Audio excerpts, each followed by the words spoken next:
Assalamualaikum warahmatullahi wabarakatuh. Bismillah, alhamdulillah, salatan wa salaman ala rasulillah wa ala alihi wa ashabihi wa mawala amma ba'du. Qala rabbi syrah li sadri wa yassir amri wa hlul 'uqdatam min lisani yafqahu qawli. Subhanaka la ilma lana illa ma 'allamtana innaka antal alimul hakim. Shadaqallahul 'azim. Hadratul mukarramun, para asatidz, para hujjah, bapak-bapak, saudara-saudara, ibu-ibu, para jamaah salat subuh Masjidul Falah yang dimuliakan Allah. Mari sama-sama kita awali talim ini sebagai nama biasa dengan baca beberapa buah suratul Fatihah yang kita khususkan untuk ahli-ahli kubur kita. Kemudian kita lanjutkan dengan membaca Sayyidul Istighfar.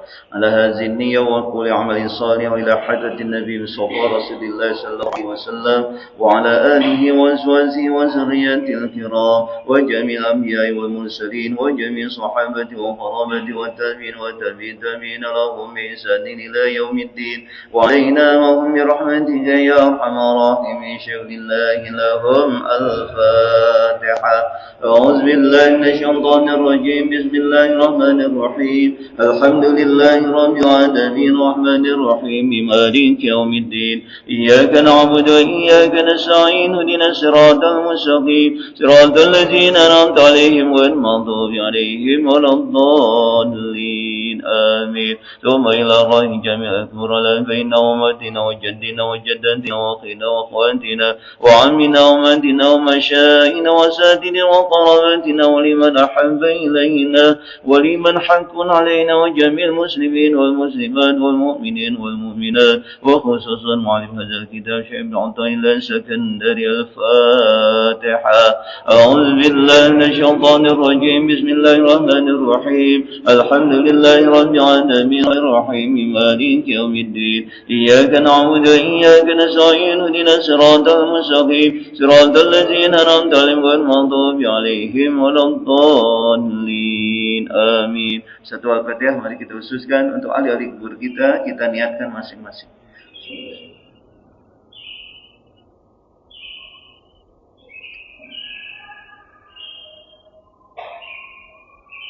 واغفر الله ذنوبهم ونظر كبرهم وضرهم شر الله لهم. الفاتحة. أعوذ بالله من الشيطان الرجيم بسم الله الرحمن الرحيم الحمد لله رب العالمين الرحمن الرحيم مالك يوم الدين إياك نعبد وإياك نستعين اهدنا الصراط المستقيم صراط الذين أنعمت عليهم غير المغضوب عليهم ولا الضالين آمين. بسم الله الرحمن الرحيم اللهم أنت ربي لا إله إلا أنت خلقتني وأنا عبدك وأنا ولدك ووعدك ما استطعت أبوء لك بنعمتك علي وأبوء بذنبي واغفر لي فإنه لا يغفر الذنوب إلا أنت. اللهم أنت ربي لا إله إلا أنت خلقتني وأنا عبدك وأنا ولدك ووعدك ما استطعت أعوذ بك من شر ما صنعت أبوء لك بنعمتك علي وأبوء بذنبي واغفر لي فإنه لا يغفر الذنوب إلا أنت. اللهم أنت ربي لا إله إلا أنت خلقتني وأنا عبدك وأنا عبدك ووعدك ما استطعت أعوذ بك من شر ما صنعت أبوء لك بنعمتك علي وأبوء بذنبي واغفر لي فإنه لا يغفر الذنوب إلا أنت. رضيت بالله ربا وبالإسلام دينا وبمحمد نبيا ورسولا. رضيت بالله ربا وبالإسلام دينا وبمحمد نبيا ورسولا. رضيت بالله ربا وبالإسلام دينا وبمحمد نبيا ورسولا. Mari sama-sama kita awali dengan baca basmalah. Bismillahirrahmanirrahim. Kita lanjutkan kajian kita di halaman 102. Bismillahirrahmanirrahim. Ma hajabaka 'anillahi wujudu mawjudin ma'ahu walakin hajabaka anhu tawahhumu mawjudin ma'ahu. Ma hajabaka, ma tidak atau bukan hajabaka telah menghalangi dirimu, anillahi dari Allah Subhanahu wa taala, wujudu mawjudin keberadaan mawjudin keberadaan satu benda, ma'ahu besertanya Allah. Walakin akan tetapi hajabaka telah menghalangi dirimu anhu dari Allah, tawahhumu mawjudin ma'ahu, tawahhumu persangkaan, mawjudin persangkaan adanya wujud ma'ahu selain Allah. Kita lanjutkan kajian kita. Pagi ini kita membahas tentang ada sesuatu yang menghalangi kita kepada Allah. Jadi katanya, yang biasanya kita itu, coba saya mau ini dulu, diajak mau minta pendapat dulu. Allah itu menurut pandangan kita, saya bandingkan ya dengan dunia, dengan alam, dengan segala sesuatu yang ada selain Allah. Taruhlah umpamanya dengan materi, rumah, apa, semua dunia itu. Yang terlihat yang ada itu Allah apa selain Allah? Hah? Dalam pandangan kita. Dalam pandangan kita. Coba. Kalau bisa udah itu berarti selain Allah. Nah sekarang dalam pandangan kita itu, apakah wujud Allah yang ada, ataukah wujud Allah nggak ada, tapi yang ada adalah selain Allah? Dalam pandangan kita gimana? Ya kita memandang tuh sehari-hari gitu. Bingung ya. Dalam pandangan kita Allah kelihatan ada nggak? Ada? Nggak ada ya? Nggak ada ya? Pandangan batin ada. Iya. Dalam pandangan kita biasanya itu kita, makasih ya. Orang memandang Allah itu yang nggak ada, abstrak. Nggak ada. Kita yakin, tapi Allah nggak ada. Wujudnya nggak ada gitu ya. Nah, gitu. Nah, masalahnya sekarang kenapa bisa begitu pandangan kita itu? Apa yang menghalanginya pandangan kita?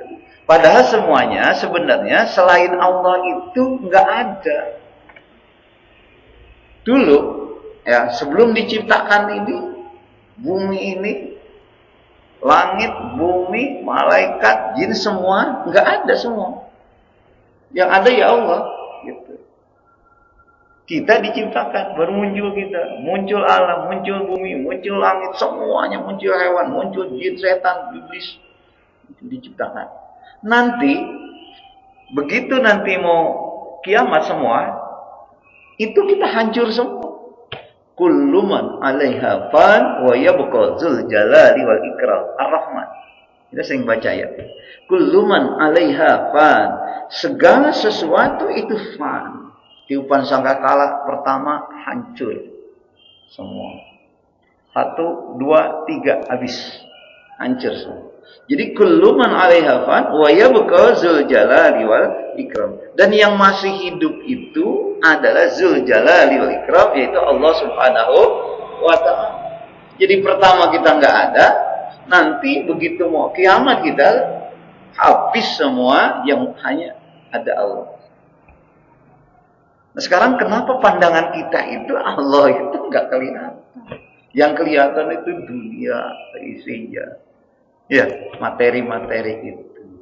Nah sekarang kenapa bisa begitu? Pasal ini ngejawabnya, kata Syekh Ta'tillah, ma hajabaka 'anillahi wujudu mawjudin ma'ahu. Yang atau bukan yang menghijab, menghalangimu dari pandangan kamu kepada Allah, itu adalah wujudu mawjudin ma'ahu, adanya benda-benda selain Allah. Bukan itu. Ya. Tetapi yang menghalangi kita, walakin hajabaka anhu tawahhumu mawjudin ma'ahu. Tetapi yang menghalangi pandangan kita akan adanya Allah atau eksistensi Allah, keberadaan Allah, wujudnya ada Allah, tawahhumu mawjudin, itu persangkaan kita mawjudin ma'ahu, adanya wujud selain Allah. Kita menyangka bahwa semua yang kita lihat itu ada. Jadi terhalang oleh pandangan itu sehingga wujud Allah nggak muncul. Kenapa demikian? Ditanya lagi kan, kenapa begitu? Karena kita biasanya ngelihatnya dengan mata lahir. Tapi kalau kita melihat dengan mata batin, semuanya kullu man 'alaiha fan. Hancur semua. Yuk kita lihat tuh. Orang yang hidup 100 tahun yang lalu masih ada? Masih ada? Kemana? Sekarang tidak ada. 100 tahun yang akan datang kita masih ada? Betul?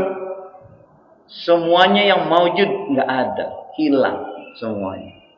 Gitu. Ini berarti nggak tetap. Alam sekarang ada, nanti nggak ada. Gitu. Kemudian kita sekarang sehat.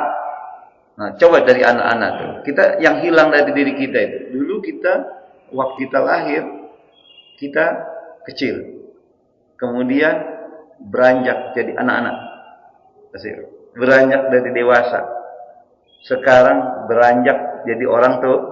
Saya mau tanya, kecil kita, anak-anak kita, remaja kita, muda kita, mana? Hilang.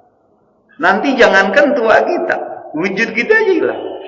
Ganti sama yang lain, ganti sama yang lain. Sampai kapan? Sampai hari kiamat selesai semua. Jadi semua yang ada pada kita itu adalah enggak kekal. Makanya kenapa kita enggak bisa memandang wujud Allah? Karena alasannya tawahhumu mawjudin ma'ahu. Karena persangkaan kita bahwa adanya wujud selain Allah. Ketika ditanya lagi, kenapa bisa kita punya persangkaan demikian? Karena biasanya kita memandang sesuatu dari yang lahir. Tapi kalau dari sisi batin kita memandang, ya beda pandangannya. Itu. Saya pernah mengilustrasikan beda ketika kita memandang dengan mata, dengan hati. Coba, kalau kita punya gelas tuh, kita pandang dengan mata, kita kadang-kadang terjebak bahwa pulpen atau pensil yang kita celupkan di dalam air itu bengkok kelihatannya di sini. Ya, tapi sebenarnya lurus. Nah, oleh karena itu, untuk menghilangkan persangkaan-persangkaan bahwa semuanya yang ada ini, yang maujud ini, alam selain Allah itu ada dalam pandangan kebiasaan kita atau mayoritas kita, maka sering-sering kita memandangnya dari sisi batin, segala sesuatu itu. Gitu. Baik, saya mau tanya lagi tuh. Ya. Jadi sebenarnya dalam pandangan kita yang harus kita kedepankan adalah pandangan bahwa Allah itu wujud. Makanya dalam kita untuk belajar untuk wujud itu, dalam sholat kita harus ihsan. Seakan-akan Allah melihat kita. Meskipun kita tidak melihat Allah, Allah melihat kita. Wujud gak di situ? Wujud. Itu sudah terbiasa itu. Nanti dari ajaran sholat itu, kita dalam semua aktivitas bahwa Allah itu wujud. Ada ukuran Allah. Gitu. Jadi ketika kita bergerak, ya di situ ada Allah, di situ ada Allah. Kita berjalan, di situ ada Allah. Kita melihat, di situ ada Allah. Gitu ya. Baik. Sekarang saya mau tanya lagi, ya. Kenapa sih orang yang meninggal dunia khususnya, walaupun meskipun bukan sebenarnya khusus untuk orang meninggal dunia, kita disunahkan untuk istirja. Istirja itu membaca inna lillahi wa inna ilaihi rajiun. Itu artinya apa? Inna lillahi, sesungguhnya kami milik Allah. Wa inna, dan sesungguhnya kami ilaihi kepada Allah, rajiun, akan kembali. Itu maksudnya apa? Maksudnya apa itu? Jadi dulu ketika kita belum hidup, itu Allah tiupkan kita ruh itu dari Allah. Ini nanti begitu meninggal dunia, ini ruh ini kembali. Saya mau tanya, kalau kembali kan dari Allah nih, kembali ke Allah, nyatu nggak dia? Nyatu. Beda kalau kita berbicara, kenapa Pak Ibu sering sholat, sering ngaji, sering infak, sedekah? Itu saat saya pengen dekat dengan Allah, taqarrub ila Allah, kan gitu ya? Pengen dekat dengan Allah, Gitu. Apa beda dekat dengan kembali? Kalau dekat, Pak, saya mau Bapak duduk di sini berdua. Dekat kan? Dekat. Berarti ada perbedaan nggak antara saya dengan teman yang ada di samping saya? Ada nggak? Ada. Dekat doang. Saya bertetangga dengan Wan Haji, dekat kan? Tapi beda kan rumahnya? Tapi kalau kembali, ilaihi rajiun, kita kembali kepada Allah, itu dekat apa nyatu? Rajiun, kembali itu. Ya kembali. Beda ya? Beda. Nah, karena itu,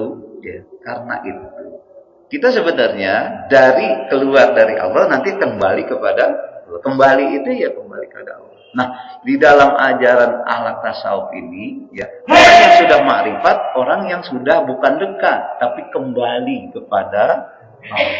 Meskipun raganya masih hidup, tapi jiwanya sudah kembali kepada Allah. Maka hadis yang kemarin saya sebutkan itu, ya, kalau sudah kembali jiwanya kepada Allah, dia langkah Allah, ngomongnya Allah, melihatnya, penglihatan Allah, pendengaran Allah, semuanya udah kembali. Gitu. Kalau kita kan banyak yang belum kembali ke dalam, ya. Nah, baik. Kembali kepada pasal ini, maka harapan kita mudah-mudahan tidak ada lagi yang menghalangi antara kita dengan wujudnya Allah. Ya. Kenapa demikian? Karena bisa tahu kita bahwa sebenarnya yang menghalangi kita dengan Allah itu adalah tawahhumu maujudin, hanya persangkaan kita bahwa ada selain Allah, ada benda selain Allah. Tapi kalau selama kita masih melihat dengan mata lahir kita, maka nggak akan muncul itu, nggak akan bisa wujud Allah. Jadi melihatnya itu dengan mata batin, mata hati, kebesaran Allah. Jadi semuanya ketika Allah besar, ada dalam wujud pada diri kita, maka semuanya akan lenyap. Ya, baik. Nanti itu dibaca surat Ar-Rahman itu, ayat sampai ayat. Kullu man 'alaiha fan wa yabqa dzul jalali wal ikram. Nah, kita nanti tahun depan atau 2 tahun lagi, 3 tahun lagi, atau sebulan lagi, atau seminggu lagi masih ada di sini. Allah, lenyap. Bukan kita, semuanya lenyap. Nggak ada. Dari yang nggak ada menjadi tidak ada. Tapi kalau Allah dari yang ada memang tetap ada. Makanya Allah punya sifat baqa. Ya, wujud, qidam, waqa, mukhalafatul lil hawa, isqiyamuhu binafsi. Dan seterusnya. Kita kan hafal itu sifat 20 ya. Baqa artinya kekal. Kekal itu ya tidak punah, tidak basi kalau makanan, ya, itu. Kan dunia membasi semuanya juga. Itu sayur asam hari ini enak, makanlah besok. Bener asam, tapi asamnya basi. Ya, nasi uduk pagi enak, tapi makan dah sore udah nggak enak. Itu dunia. Itu nggak ada yang kekal. Hari ini kita sehat, besok sakit, besok udah nggak ada. Hari ini kaya, besok kita miskin. Begitulah dunia, nggak ada yang abadi. Hari ini cantik kita, coba 30 tahun yang akan datang.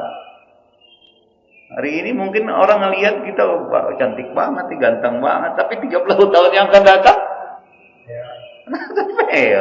Itu dunia itu yang nggak ada yang abadi.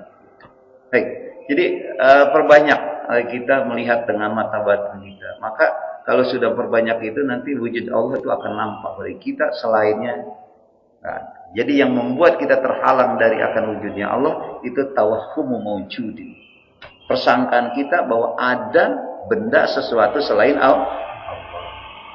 Baik, untuk menghilangkannya, makanya kita harus memperbanyak tuh zikrullah. Itu salah satu atau cara kita untuk riyadhah, untuk Allah selalu ada dalam diri kita. Kita sholat, kita ngaji, Allah. Gitu. Kita sedekah, Allah. Kita apapun, Allah. Itu maujud berarti. Nah, baik, itu pasal pertama. Pasal kedua, Bismillahirrahmanirrahim. Laula zuhuruhu fil mukawwanati ma waqa'a 'alaiha wujudu absarin law zaharat sifatuhu idmahalat mukawwanatuh laula sekiranya bukan zuhuruhu akan adanya zuhuruhu akan adanya zahirnya Allah fil mukawwanati di dalam alam semesta ini ma waqa'a 'alaiha maka tidak akan ada waqa'a pandangan kalau sini ma waqa'a 'alaiha wujudu ibsarin maka tidak akan ada pandangan wujudu absarin yang tertuju padanya. Lau zuharat sifatuhu idmahalat mukawwanat seandainya terlihat sifat-sifat Allah idmahalat mukawwanat maka pasti akan lenyap mukawwanat seluruh yang alam di sini. Nah, ini masih ada kaitannya dengan pasal yang tadi. Yang kedua, kata Ibnu Athaillah, seandainya bukan karena penampakan Allah di alam wujud ini, seandainya tidak ada katanya, atau bukan karena penampakan Allah fil mukawwanat di dalam alam ini, ma waqa'a 'alaiha wujud absarin, maka tidak ada pandangan yang tertuju padanya. Lihat. Seandainya nih dalam seharian kita, seandainya dalam pandangan lahir kita ini katanya itu ada Allah, wujud Allah, maka katanya ma waqa'a 'alaiha wujudu absarin, maka tidak ada pandangan yang tertuju kepada selain Allah. Itu luar biasanya Allah begitu. Seandainya, kan kalau andai kan kita berandai. Seandainya di situ ada lahir kelihatan dalam alam ini wujud Allah, maka tidak akan pernah ada pandangan yang tertuju selain kepada Allah. Wujud Allah ada. Gitu ya. Kan Allah punya sifat wujud, artinya ada. Betul kan? Seandainya dalam pandangan kita dalam alam ini zahir kelihatan Allah ini wujudnya, maka tidak akan pernah ada pandangan selain kepada Allah. Pasti akan tertuju kepada Allah. Tetapi katanya lau zaharat sifatuhu idmahalat mukawwanat. Seandainya terlihat sifat-sifat Allah idmahalat mukawwanat, maka akan menjadi lenyap semua alam semesta ini. Jadi kalau wujud Allah itu akan terlihat dalam pandangan kita, maka akan lenyap semua alam semesta. Enggak ada pandangan apa lain. Betul enggak? Kalau wujud Allah ada, katanya, maka alam ini akan lenyap, enggak akan pernah memandang orang kepada alam. Semuanya memandang kepada wujud. Bahkan di sini katakan walau zaharat sifatu, seandainya terlihat sifat-sifat Allah, kemahakuasaan Allah, sifat Allah yang semuanya yang ada 20 itu, idmahalat mukawwanat, pasti akan menjadi lenyap mukawwanat alam semesta ini. Allah pernah enggak menunjukkan sifatnya kepada kita, kepada manusia? Pernah. Sering ditunjukkan. Tapi Nabi Musa ketika ditunjukkan wujud Allah enggak mampu melihat itu. Maka pasti akan lenyap. Nabi Musa pingsan di Gunung Tursina itu. Enggak mampu. Maka pantas di sini katakan andai kata wujud Allah itu ada, maka pandangan akan tertuju kepada Allah, lenyap semua dunia. Seandainya sifat-sifat Allah dinampakkan, maka semua ini katanya idmahalat mukawwanat, maka akan lenyap alam. Allah pernah tampakkan sifat-sifatnya. Baik sifat dari mulai sanksinya, marahnya Allah, kasih sayangnya Allah, melindungi. Coba lihat, ketika Allah melindungi Nabi Ibrahim, dimunculkan sifat, diselamatkan. Yang manusia atau kita nggak bisa berpikir kenapa kok api bisa adem. Campakkan oleh Allah sifatnya. Ketika Allah kuasa, ketika Nabi Nuh rakyatnya atau jamaahnya atau umatnya nggak mau ikut dengan Nabi Nuh, ditampakkan murka Allah itu. Habis hancur dengan badai, dengan badai atau dengan lautan yang menghancurkan, meninggal semua. Itu ditampakkan. Tapi ketika Allah memberikan kasih sayangnya, Rasulullah ditampakkan itu, ya, diselamatkan Rasulullah dari ancaman pembunuhan orang kafir Quraisy, meskipun secara logika nggak mungkin, tapi ditampakkan. Jadi kalau sifat-sifat Allah ditampakkan itu, maka katanya di sini semua alam ini, ya, semuanya akan lenyap, nggak akan pernah ada orang memandang alam. Tapi tidak ditampakkan oleh gitu. Kenapa orang berdosa nggak dihukum sekarang? Ini hebatnya umat Rasulullah. Kalau dulu orang nggak nurut sama Rasul, sama nabinya, dihancurkan. Umat Nabi Nuh, umat Nabi Hud, badai, kilat menghantam habis semua. Kaum Madian kan begitu. Ada yang tertimbun oleh bumi. Korun, tahu korun? Korun ya. Kita kan kenalnya atau kalau pemilihannya karun ya. Gitu. Itu jangankan hartanya, Pak. Kunci hartanya itu dibawanya oleh onta, Pak. Kuncinya, bukan hartanya. Gimana hartanya itu? Kuncinya itu dibawa dengan onta yang besar itu. Kuncinya baru kuncinya. Kita bayangkan berapa banyak hartanya. Tapi kemudian karena nggak taat, dihancurkan dia, ditenggelamkan ke bumi. Makanya kalau orang-orang sekarang itu yang ketemu di mana-mana, namanya harta, itu namanya harta. Betul. Ditenggelamkan oleh Allah. Nah kalau kita sekarang, kenapa nggak begitu? Sama terjadi pada kita, ya, terjadi sama kita. Kenapa? Karena Allah beri kesempatan. Ini kehebatan umat Rasulullah utamanya. Salah satunya Allah kasih kesempatan untuk orang memperbaiki diri, bertobat.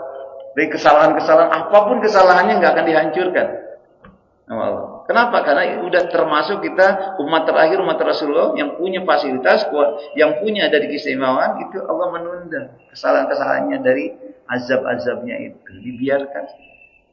Supaya apa? Supaya memperbaiki diri, bertaubat. Kan hebat kan, dikasih kesempatan nanti. Makanya kita hidup tuh sampai hari ini, pagi ini kita hidup itu udah baru tidur aja ucapkan apa? Rasa syukur kita kepada Allah. Alhamdulillahillazi ahyana ba'da ma amatana wa ilaihi nusyur. Agar apa? Kenapa? Karena Allah menghidupkan kita itu untuk beri kesempatan kita. Kalaupun kita nggak berdosa, nambah-nambah amal. Supaya kita banyak tabungannya, supaya kita lebih enak. Gitu. Kan tergantung tabungan, tergantung amal kita. Gitu.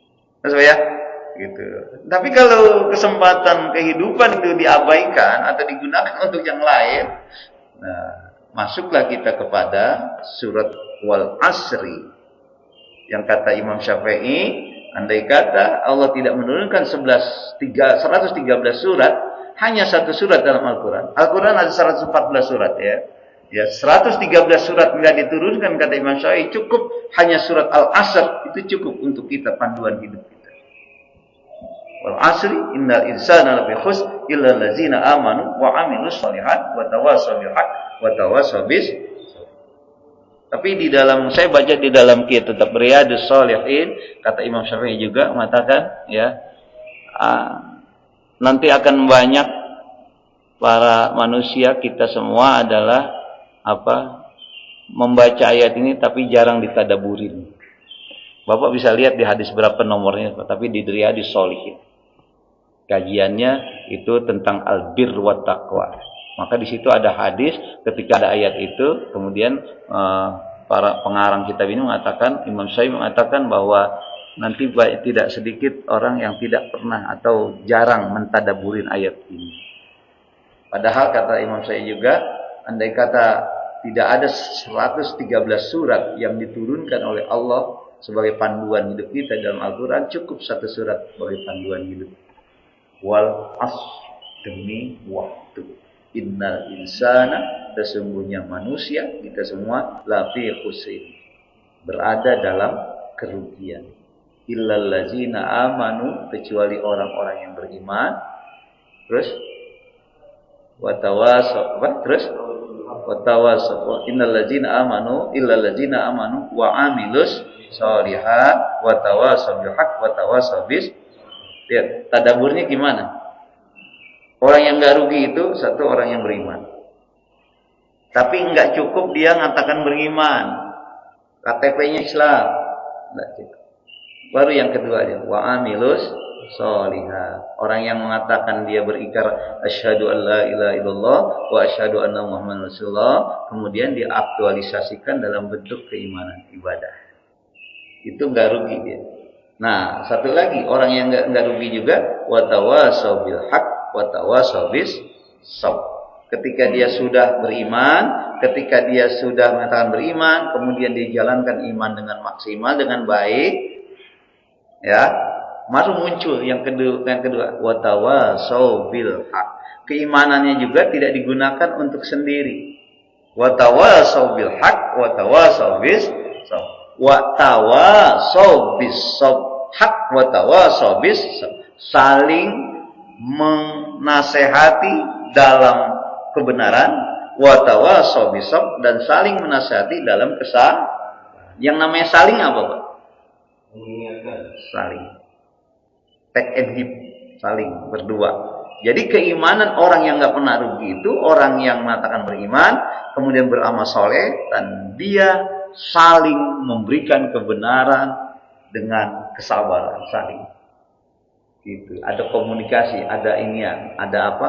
Ada hubungan gitu antara satu dengan yang lain. Gitu. Artinya orang yang nggak rugi adalah orang yang secara pribadi dia beriman, dia melaksanakan keimanan, dan dia juga bisa beramal soleh kepada orang dengan kebenaran, dengan kesabaran, terus saling menasehati. Luar biasa itu. Jadi iman itu sebenarnya tergambar dalam surat Al-Asr ini. Nggak cukup kita iman, kemudian wa amilus sholihat, tapi harus wa tawasaw bil haqq wa tawasaw bis. So, kita ngaji segini nih, nanti kita dapat kasih teman-teman. Kalau sekarang secara pribadi nggak bisa nih kita di sini share aja sama Pak Sekirna, itu salah satu wa tawasaw bil haqq wa tawasaw bis. So, maka ini lagi direkam tuh, nah, nanti di share. Cuma jarang subscribe ya. Jarang yang baca dengerin ya. Iya, karena kita nggak familiar dengan ini ya, kayak gini. Seharusnya dakwah itu lebih indah sekali. Itu. Bahkan kalau bisa di live ya, kalau kita cuma resikonya negatifnya kalau live itu kenapa nggak ke masjid? Ya sama aja kan, di rumah saya ngaji juga, akhirnya nggak ke masjid. Nah, gitu. Udah nggak usah di live. Tapi saya bisa aja kita live, cuma janganlah, sebab nanti kita kan harus di masjid hajinya. Nanti kalau mau dengar boleh gitu. Baik, ya. Jadi kita kembali kepada pasal ini, ya. Katanya seandainya wujud Allah itu dalam alam ini nampak, maka tidak akan ada pandangan tertuju kepada selain Allah. Seandainya sifat-sifat Allah itu diwujudkan pada kita semua di alam ini, maka tidak akan pernah katanya akan lenyap semua yang ada di alam ini. Maka ini ujian bagi kita. Apakah kita dalam diri kita sudah mau tahap naik, itu spiritual kita naik kepada tingkatan bisa di tingkatan ma'rifat atau tidak. Sebab kita kadang-kadang banyak melihat sesuatu itu dari lahirnya saja, mata lahir. Mata batin kita tidak digunakan. Sama seperti kita menggunakan otak kanan, otak kiri. Banyak kita menggunakan otak kanan, otak kiri enggak. Dunia pendidikan kita kan kita ngapal-ngapal doang. Tapi mencerna itu, alam itu susah. Maka pendidikan di Indonesia beda dengan Jepang, beda dengan Korea. Anak-anak Jepang itu bukan yang ngapal 1 kali 1 dan 1, bukan. Disuruh saja dia bekerja terus. Masih apa semua. Jadi dia sudah kreatif. Otak kirinya yang mau digunakan. Makanya ada intermezzo di dunia internasional, di pasar gelap, ketika otak Indonesia, otak orang Jepang, orang Malaysia otak orang Amerika dijual, yang laku otak Indonesia. Karena jarang digunakan. Jarang digunakan. Gitu ya. Nah, kita itu di dalam kajian akhlak tasawuf itu banyak melihat itu dengan mata lahir, tapi jarang melihat mata batin. Makanya mata itu kalau nggak digunain sama seperti pisau. Kita punya tajam nih, pisau nih. Kita nggak pakai-pakai, tumpul nggak? Nggak tajam lagi, Pak. Ya sama mata kita itu. Ya, mata batin kita juga begitu. Kalau jarang digunain, ini akan tumpul, Pak. Ya, tajamnya itu sering kita gunain itu. Bagaimana cara ngasahnya? Ya dengan zikrullah, dengan zikir. Zikrullah. Dah. 2 fasa ya. Satu lagi masih ada waktu? Ada ya? Itu masalahnya. Atau 2 dulu? Tanya jauh dulu ya. Oke, silakan. Kalau ada yang lain. Ya. Di dalam pasal 1 dikatakan kita yang bisa melihat itu kan hanya kita Allah dibanding awalnya. Nah, pertanyaannya, yang mana yang harus kita takuti? Apakah Allah atau Tuhan? Ya. Gini. Ketika kita menakuti Allah, ya, maka segala sesuatu yang Allah ultimatum, baik perintah maupun larangan, itu akan menyangkut kepada itu, terbawa oleh karena takutnya kepada Allah. Sekali lagi ya, ketika kita mentaati atau khauf ya, ini dalam bahasa akhlak itu ada, kita harus punya 2 sifat yang nggak boleh ada, nggak ada mata uang. Khauf, roja. Khauf, roja. Khauf itu takut, ya, roja itu penuh harapan. Kita itu seperti harus punya mata uang dalam hidup itu. Satu sifat khauf, kedua sifat roja. Sifat khauf itu takut. Takutnya kepada Allah. Kepada siapa? Kepada Allah. Nah, kalau kita sudah mentaati Allah, takut sama Allah, maka kita akan mentakuti semua daripada ultimatum, larangan, perintah, semuanya kita takuti sehingga kita tunduk dan taat kepada aturan-aturan Allah. Nah, jadi roja juga demikian nih. Setiap kita sholat, kita harus punya sifat roja. Roja itu apa? Roja itu penuh harap kepada ingin rahmat Allah. Ya Allah. Sifat roja itu harus muncul. Kenapa? Karena sholat kita yang kita lakukan saat ini, yang sekarang kita lakukan, itu banyak enggak khusyuknya, banyak mikir yang lain, banyak juga kita lagi sholat, kemana pikiran kita? Padahal Allah suruh sholat kita khusyuk. Jadi kita penuh harap. Bahkan harapan kita berdoa, ya Allah, terimalah amal saya yang sedikit. Sempurnakanlah amal saya yang tidak atau kurang sempurna. Itu roja, sifat Allah. Kita harus muncul itu. Bayangkan kalau Allah katakan, kamu sholat ya, sholatnya harus khusyuk ya. Kita jalaninnya kadang-kadang khusyuk, kadang-kadang enggak. Banyak enggak khusyuknya. Kira-kira gimana tuh, Pak? Allah perintahkan kita, qad aflahal mu'minun alladzina hum fi sholatihim khashi'un. Sholatlah kamu, supaya sholat menjadi sarana untuk kamu berbahagia. Sholatnya mikirin yang lain. Sholatnya masih ada yang lain. Nah, kira-kira gimana rojanya? Belum ada sifat roja. Baik, kembali ke pertanyaan Pak Yaki. Jadi, takutnya kita kepada Allah itu kepada Allahnya. Begitu kita takut kepada Allah, akan berimbas kepada aturan-aturan Allah. Bukan takut kepada larangan-larangannya. Ya. Kalau larangan-larangannya itu berarti umpamanya begini. Larangan Allah, janganlah kita jadi orang yang maksiat. Karena orang yang maksiat itu akan neraka. Takut kita sama nerakanya. Bukan itu. Tapi atas perintahnya. Kita mentaati kepada perintah atau larangan. Lihat ya.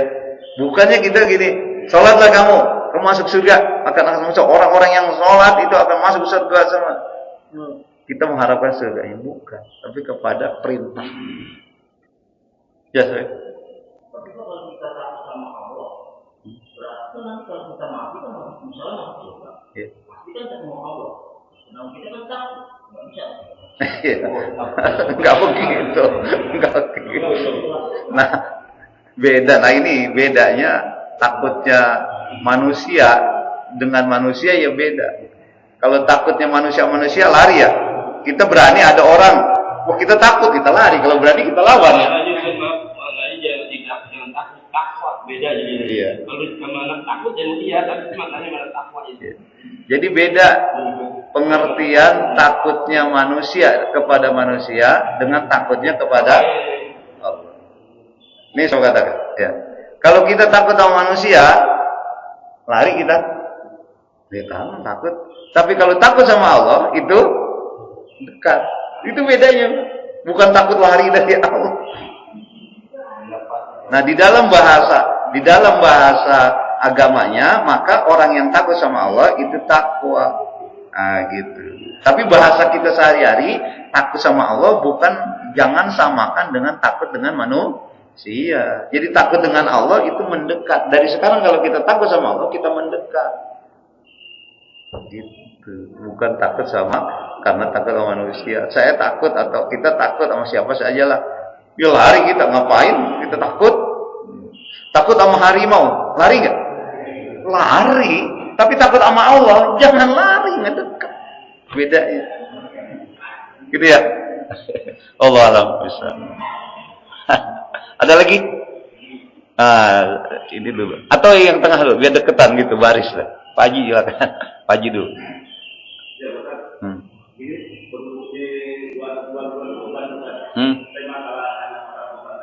Iya. Jadi begini, karena orang yang meninggal, kita niatkan untuk kurban. Iya. Dan yang kedua, gimana kalau dari kurban yang kita olah sebagai manusia, kita masak bersama-sama, kita berikan kepada kita yang ada di situ untuk panitia dan panitia untuk makan bersama. Gimana itu? Iya. Kurban beda dengan yang lain ya. Aturan kurban itu kata begini, saya mau kasih gambaran dulu tentang kurban. Hadis tentang kurban itu aturannya ada ketika Rasul katakan ma'amila adaimiyun min yaumin nahri ahabu ilallah min ihraqid dam fa inna dama yaqu ilallahi yaumil qiyamah bil qarin maqalan qabla ayyaqu ala al-fatibu biha nafsan. Itu hadis dasar hukumnya dulu ya. Artinya apa? Tidak ada ama anak Adam di hari yaumin nahar, di tanggal 10 hari Jumat nanti sampai tanggal hari Senin tanggal 13 ya hari Tasyrik. Yang paling hebat yang kita harus lakukan itu amal yang terbaik itu adalah kecuali ihraqid dam, motong kurban. Fa inna dama la yaqum ila Allah bi makanin, maka itu daging kurban itu akan cepat lebih sampai kepada Allah sebelum binatang itu jatuh ke bumi. Baru digoreng saja sebelum jatuh dia sudah diterima oleh Allah. Tapi niatnya yang harus ikhlas. Ya, karena ikhlas, karena untuk berbagi kepada manusia. Nah, fatibu biha nafsan, maka sucikanlah dirimu dengan berkurban. Kalau mampu. Karena di dalam bulan haji nanti, mulai bulan ini, bulan haji ini kualifikasi orang beribadah itu tergantung kemampuannya. Kalau yang bisa mampu haji, pergi dia sekarang tuh ya. Kalau nggak mampu, kurban. Ya, berkurban dia. Kalau nggak mampu juga, puasa Arafah. Itu yang paling rendah. Puasa tarwiyah, puasa Arafah. Kalau puasa tarwiyah masih ada yang memperdebatkan, tapi puasa yang hari Kamis nanti hari 9 itu nggak diperdebatkan hadisnya. Tapi kalau kita mau puasa nggak apa-apa. Bahkan orang-orang tua kita itu dari tanggal 1 udah puasa, silahkan aja. Jadi apa yang kita bisa ambil laksanakan. Nah, kaitan dengan kurban ini pendistribusiannya terbagi 3. Satu untuk pribadi boleh. Kedua untuk tetangga, ketiga orang miskin kita. Nah gitu. Jadi pendistribusiannya maksimal kita sepertiga boleh tuh yang kurban ambil. Gitu. Tapi kalau dia kurban kambing, dia minta saya pahanya 2 ya, yang belakang ya habis. Orang lain, itu bukan kurban namanya, minta dipotongin. Iya, janganlah gitu. Kalau umpamanya udah aja kita silakan aja. Namanya berkurban. Kalau kita mau motong ya motong aja sendiri. Iya kan, nggak usah bagi-bagi orang. Tapi masaknya nggak usah di rumah. Nanti baunya kecium orang kesian. Gitu. Jadi gitu Pak. Sepertiga untuk pribadi, keluarga kita. Sepertiga untuk tetangga, sepertiga untuk masjid, boleh. Ini standar hukumnya begitu. Tapi gimana saat saya mau kasih semua, itu lebih bagus. Enggak ngambil, saya mau udah itu lebih bagus, Pak. Tapi kalau ngambil pun enggak dosa, enggak apa-apa, hukumnya membolehkan. Makanya di dalam distribusi kurban itu biasanya orang yang berkurban itu dikasih 3 kresek, 3 kantong, 4 kantong. Itu sebenarnya untuk kasih tetangga-tetangganya, enggak kebagian, kantong panitia yang bagi kan kadang terlupa. Tapi kalau tetangga dia dikasih bisa. Gitu, nah, terus di dalam kurban ini boleh nggak sekarang saat ini kan di tangga saya ngerepotin nih orang masak semua udahlah dia matengnya aja gitu ya Haji ya, nggak dipakai dagingnya, itu lebih bagus lagi. Tapi jangan sudah dipasak dia banyakkan dia makannya daripada orang, ya jangan. Jadi kan niatnya untuk mempermudah orang didistribusikan. Jadi malah justru pahalanya ditambah dengan kita masak, beli bumbu, beli apa semuanya, orang tinggal nikmati. Itu lebih bagus. Pembagian juga hati-hati nih.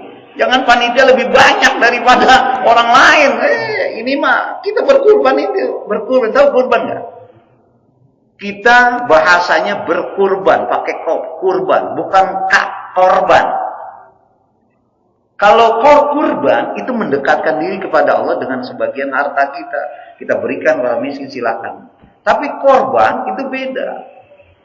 Jadi masyarakat dijadikan korban. Lah jangan. Kalau masyarakat jadikan korban ya korban.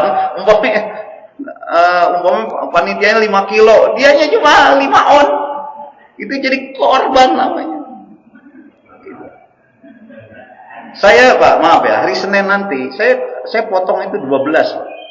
Sapi di atas 1.500 masalah. Saya udah kalkulasikan karena saya ketua DKM di sana, kalkulasikan dari 1.500 ini satu kreseknya itu adalah daging 1 kilo, kemudian tulang-tulang 1 kilo sampai 1,5 kilo, 2,5 kilo sama semua. Kita panitia sama, orang yang lain sama semua. Bikin 1.500 bagikan, kita dapat, dia dapat sama bagian.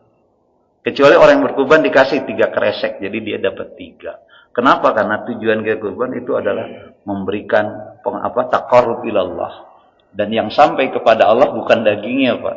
Kepada orang fakir miskin dagingnya, tapi yang sampai kepada Allah adalah ketakwaan kita. Makanya niatnya dari awal harus niatin kurban itu untuk bertaqarrub dengan harta kita kepada Allah Subhanahu wa taala. Gitu, Pak Haji. Ya, yang jelas apapun yang kita lakukan, kalau semuanya kita untuk memang memudahkan orang, memberi kebaikan pada orang, nggak ada masalah. Gitu. Contohnya, kita kasih kurban orang-orang yang kurang mampu ya, dia bingung Pak, mau masak apa ini? Garam, bumbu, kalau mau dibumbuin kan nggak enak. Masa mau dibakar begitu aja gitu kan, mahal gitu. Udah kalau memang itu nggak ada masalah, tapi semuanya memang kita khususkan untuk orang-orang yang tidak mampu, memudahkan. Sama seperti akekah. Akekah dulu kan motong kambingnya. Sekarang ada nggak yang paket akekah? Udah matang? Oh, udah banyak. Memudahkan nggak ada masalah. Selama kita niat untuk kebaikan, untuk orang-orang lain, nah, itu bagus sekali. Ya, kreatif menurut saya. Kalau saya berpikir gitu ya. Allah alam bisa. Gitu Pak Haji. Gitu, begini. Ya, memang itu ada di dalam agama, aturan agama, ada ikhtilaf, perbedaan. Tapi saya yang menganut boleh. Kenapa demikian? Ada yang mengatakan loh orang udah meninggal kok kita kurbankan. Tapi saya mengatakan kenapa tidak?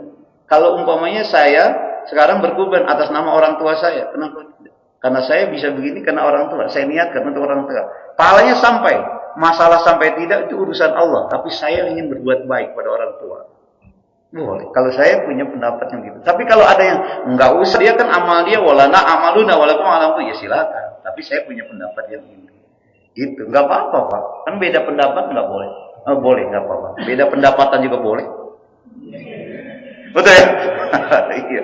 Apalagi pendapat, enggak apa-apa. Jadi silakan mau pakai. Tapi kalau karena nanya sama saya punya pendapat yang ini. Umpamanya saya punya anak nih, saya mengorbankan atas nama orang tua. Boleh, apa? Sampai nggak urusan Allah. Sekarang saya mau cek nih, tanya. Saya anak saya di mana saja, keluarga bapak ada di Solo, ada di Jawa, di mana, ditransfer uang dari saya, masuk nggak? Masuk. Mobile banking masuk, Pak. Ya, mau ratusan juta, mau 200 juta kita masuk dari sini aja. Gitu. Ya, itu lebih canggih, Allah sudah begitu, udah membolehkan. Tapi bagi yang sependapat, yang tidak sependapat ya nggak apa-apa. Ya, namanya juga agama itu kan banyak pendapat. Saya rasa gitu ya, Pak Haji ya. Allah. Siap, Pak Haji, Pak ini terakhir nih Pak Eran.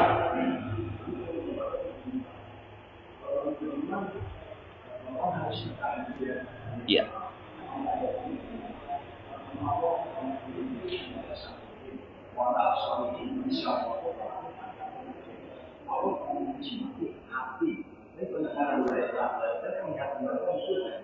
Kita punya mata, kita orang susah ulama. Kita tidak umum mendengar dengan susah ulama. Itu ada orang kata bullshit. Itu kan orang bullshit. Yang memang dia dan orang yang beribadah itu bisa dipindah kasih kuatnya Pak. Ini kasih kuat sendiri. Tuh, saya melihat sendiri Pak. Kenapa orang yang beriman itu kok nggak diam aja di punya mata, diam aja di punya hukum, diam aja. Gitu Pak. Iya. Gini. Jadi orang yang beribadah kok mau menolong. Iya. Ya itulah makanya orang beriman itu bukan hanya ditunjukkan dengan ketaatan hanya kepada Allah. Itu hanya sisi satu saja bagian. Bahwa orang iman itu soleh, harus soleh secara pribadi. Tapi jangan lupa surat Al-Asr tadi, nggak cukup orang yang nggak rugi beriman itu hanya beriman, beramal soleh. Tapi watawasau bil haq, watawasau bil, itu berbagi. Jadi orang yang soleh sempurna, orang yang sudah baik secara pribadi, soleh juga secara sosial. Karena agama itu adalah sebenarnya akhlak. Jadi ukuran agama itu bukan ketaatan pribadi kita, tapi sejauh mana kita bisa berbuat baik kepada orang lain. Tapi ngukur kebaikan jangan kita ngukur hanya kita berbagi. Nah itu enak orang kaya dong. Betul, orang miskin bagi apa?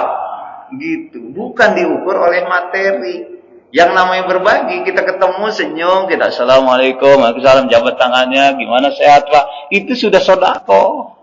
Itu sudah berbagi. Pulang dari masjid ada paku, kita ambil, itu sudah berbagi. Jadi kebaikan itu apa aja yang kita bisa lakukan.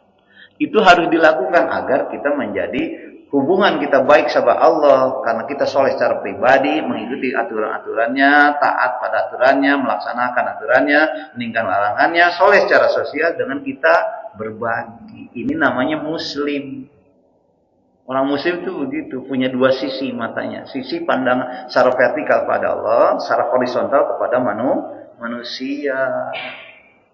Tapi kalau baru satu sisi, orang nggak baik sama orang, berarti hablum minan nasnya belum baik, harus ditingkatkan. Kenapa orang berbuat baik? Coba saya mau tanya nih. Bapak hafal kan ayatnya?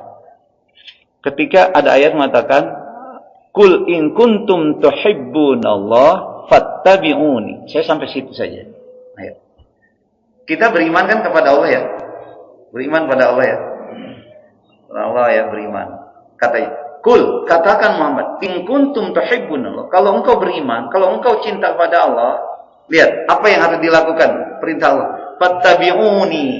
Ikuti Rasul. Bukan langsung kepada Allah, mengikuti apa yang dilakukan oleh Rasul. Itu agamanya mengatur begitu. Yang Rasul katakan, yang lakukan. Gimana nggak bagus Rasul itu? Sama orang yang apalagi sama orang soleh. Yang orang kafir Yahudi aja yang selalu bukan yang diem aja, yang nyambitin dia bisa buat baik. Apalagi sama orang-orang mukmin, apalagi sama orang-orang muslim, apalagi orang-orang baik. Orang nggak baik aja nih. Baik maksud itu Islam caranya. Ya, makanya kalau di negara-negara kaya seperti Arab Saudi, Brunei, itu kurbannya, daging kurbannya ke Indonesia Pak. Cuma kita nggak kebagian gedung jiwa ya, karena banyak se Indonesia orang yang memerlukan.